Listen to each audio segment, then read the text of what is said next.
O'ylanib bakın. WhatsApp'ta dostunuz 300, Facebook'ta 500, yan telefonunuz 200. Yaxşı günlerde dostunuz 50. Ağır günlerde dostunuz fakat bir yak yok.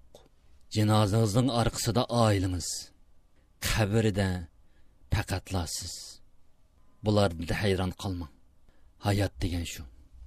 Haqiqatda şu. Sizge namaz ibadetiniz ve yaxşılıklarınızla menfaat kılıdı.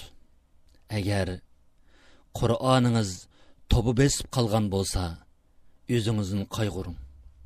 Özleri siz 3 gün Kur'an okumagan kişi, Kur'an'ı taşlıp etkenler katarıdı buludu. Bu parçanın tarqıtışqa mecburlanmaysız. Lekin Allah'ın Əslet-i Muhammed sallallahu aleyhi ve sellem əsletiş müminlərə həqiqətən mənfəətlikdir degan hükmünü icra qılın. Dünya nima degan g'alat ha? Arqa-arqadan ölüm, arqa-arqadan cinaznamız. Ölüm xəbəri nima degan köp ha? Birisi maşina hadisi bilan, birisi kasal bilan, birisi tuyuqsiz yiqilib ölüb ketadi.